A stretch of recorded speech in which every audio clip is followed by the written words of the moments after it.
rhythm, and then tonight to kind of have that pay off? It's huge. Honestly, it's in a lot of ways it takes our team to another level. You know, when he's on, when he's making shots, just the ability to score the ball, to make threes in big spots. It's something that we definitely missed for a couple of games, and he's feeling better. You know, as each game gets going, and he's such a tough guy. We need him, and the boost from him tonight was great.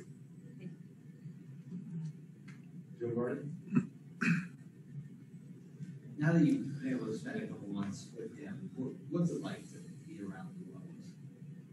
It's funny, man. Lou's kind of always the same. It doesn't matter if he's scoring 21 tonight or if his minutes are down another game and he doesn't get much of an opportunity. He's kind of just even-keeled, steady Lou. Kind of a legend. You know, his way about him. It's just funny. It's just someone you got to be around, like an OG type of feel. He's walking in here with his hat and his chains on, and his coming in here with, you know, last game, I don't know how many minutes he got. He comes in here, drops 21, like he's been playing 40 minutes all playoffs, and great guy to have around. Someone who's just, he's there when you need him, and when he's not, he's a great teammate. Jeff, still good? Sort of along those lines, Kevin. Generally, because you've been in the league so long, do you sort of remember when you were a kid, like, do you have any recollections of like when Lou Williams first popped on your radar? Yeah, I mean, obviously growing up watching him, I mean, I remember my rookie year defending him. Like he was coming off the bench for the Clippers. I was coming off the bench here, early on in my career with the Hawks. And I remember he was my matchup, and it was, I mean, he's tough to guard. It's like you can't put your hands on him. He knows how to draw fouls. He has that leaner left. And back then, he had a little bit more explosiveness. So he was getting to the rim. And I remember it was just kind of like it was tough guarding this guy. And now he's great to have on our team. And I mean, this is something he's been doing for us. He's stepped up. He's kind of instant offense when you put him into the game for us. And he was huge tonight. We needed every point. Tim? You mentioned that you guys had a conversation about the game, before the game, about not needing anybody to be a hero. And Nate said before the game that was kind of what his message was to everybody. He wanted you guys to kind of stick to what you do and not try to do too much. How do you avoid doing that, though, in a game like this when obviously everyone does want to try to pick up the slack for straight being out? Like, how are you guys able to do it so successfully? I mean, it starts off, you start the game and everyone touches the ball. The ball moves side to side. You want everybody to find a rhythm. We don't need people transition, pulling up from the logo and offensively going one-on-one the way Trey can. It's really not anybody's game on this team, so we didn't need people to play like that. And that message was well received. Like I said, you start the game off and all five guys score before they have to call a timeout. That really set the tone for the rest of the game, and it wasn't something that we got away from. And how did you guys keep them out of the paint so successfully after they were able to get there a lot versus against this year?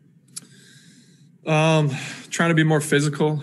Clint did a great job one-on-one on Giannis, and trying to just throw different looks at him. He gets deep enough in the paint, trying to run another guy at him and give him different looks, be more physical on the catch. It helps when they're taking the ball out of the rim. We're keeping them out of transition, and that was a lot better tonight. So a mix of everything. But their whole team, that's kind of a big strength of theirs, living in the paint. That's something we got to continue to try to limit.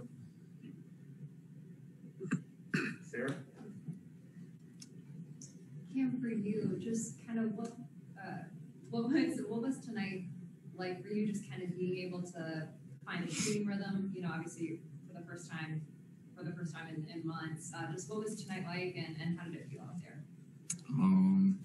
Again, felt a little bit weird at first, and then as it went on, it got better. I mean, I'm just not in game shape yet, but I mean, other than that, I felt good. I was happy to be back. I mean, Kev, the rest of my teammates were, supporting me nonstop throughout the game. So, it felt great to be back. That's kind of what I was getting at, is not being fully in game shape. I mean, it would be impossible for you to be fully in game shape. But just kind of, what's the process of kind of climbing back to that? Is it more gradual, or do you just kind of figure it out as you go? I mean, obviously, it's definitely a process. But just playing, just getting back to playing more. I mean, ain't no suicides and nothing going compared to a game. So I just think it's getting back into the swing of things, playing wise. Thank you. All right, Jelani, can you take it over? Sure. First question on Zoom from Chris Kirshner. Hey, Cam, the other day you said that, you were trusting the process, that, your time will come eventually. How do you, keep that mindset to be a positive one, to, be ready to, play valuable minutes in tonight's game? I just didn't put too much pressure on myself tonight. Just going out there and just contributing whatever it was going to be. I know I can get after it defensively. That's something I can control. So just trying to be a pest on defense. And then offensively, just making the right play, and it worked out for me. And then Kevin, for you, Nate, since he's taken over, has told you guys to, believe that you guys can win, and believe that no matter who's out, you guys can win. When you see that Trey's out for the game, I mean, what is that messaging like, and what is the mindset like from everybody in that locker room? Yeah, it was. Obviously, it wasn't great news. It was news that we got right before the game.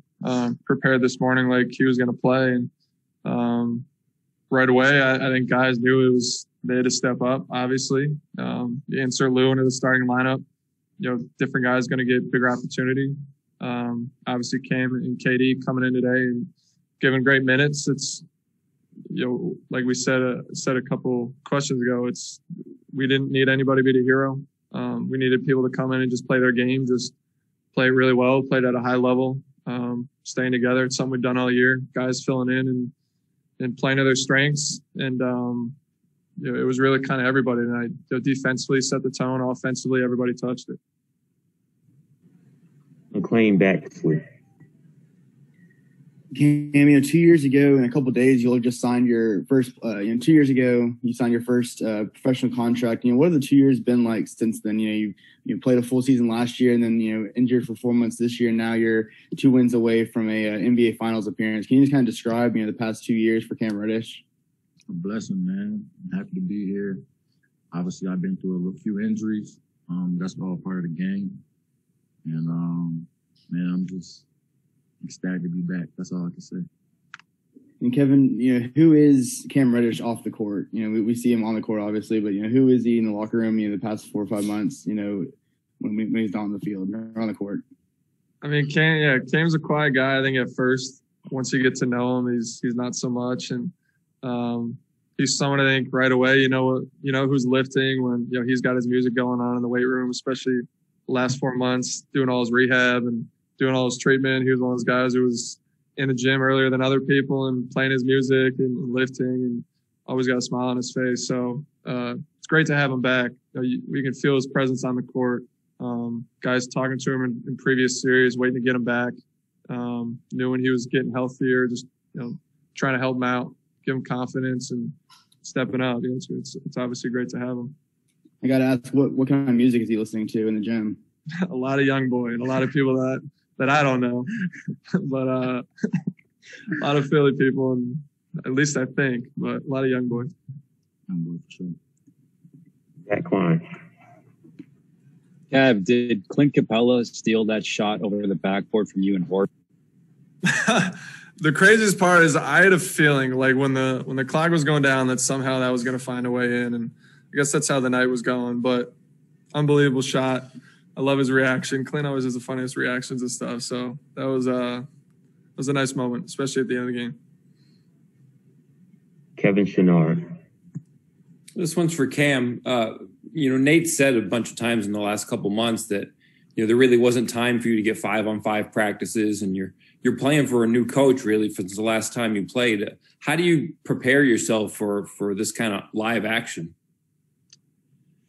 It's a good question. I mean, really just staying in the gym, doing everything I possibly can to be ready, and then just believing in myself, having faith, and then trusting God.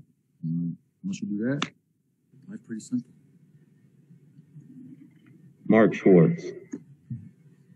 Hey, Kevin, they had a little bit of a wired with Nate in the locker room before the game where we actually heard him address the team about Trey not being in the lineup. And he said, believe, men, stay clear, calm, and collected, and everybody be ready to go. Now, you've heard that, when a lot of players have been out. Well, when you're without the head of the snake, the guy who makes the game easy for everybody else. Do you hear it differently? And do you wonder at any level whether you really can believe? Yeah, I mean, it's tough. Obviously, it's tough news. We found out with 40 minutes on the clock that he was going to be out. Like I said, prepared for him to be in, and you just can't let doubt seep into your mind. And a couple months ago, I mean, we beat this team at home. Trey was out. Similar type of guys stepped up big, Lou and Bogey, and it's not like we knew we couldn't do it. This is a team that's been resilient all year. Enter every punchline you want about being fearless and not giving up and all that stuff, but there was really never doubt in the locker room. Guys knew what we had to do, how we had to play. Just everybody playing to their strengths and stepping up where they can.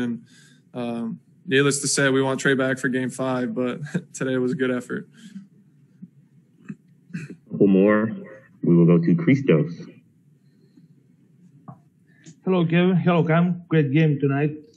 Kevin, is this win able to get to change the whole momentum and the whole series for you as a team? Yeah, in a lot of, 2-2 is a lot different than 3-1. We know we're guaranteed again to be playing at home in front of our own crowd. And yeah, definitely 2-2 it's a similar position we were last series. Long way to go, but it's a lot better than be down 3-1.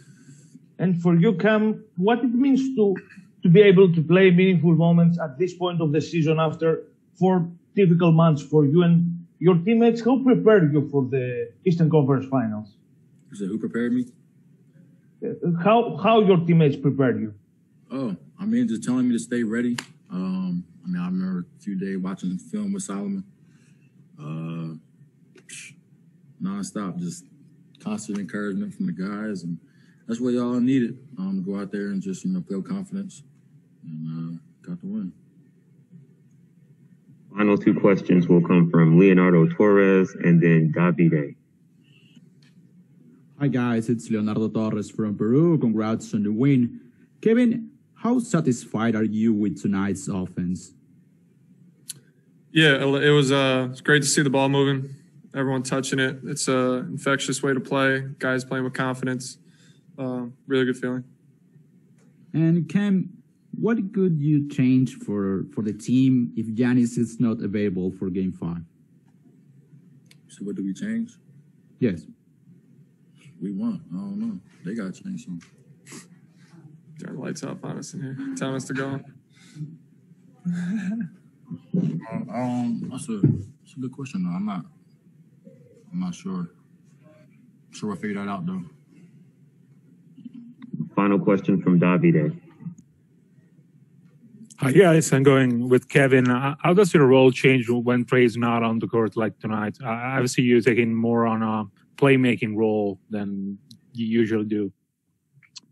Yeah, I think it's that playmaking, being more aggressive.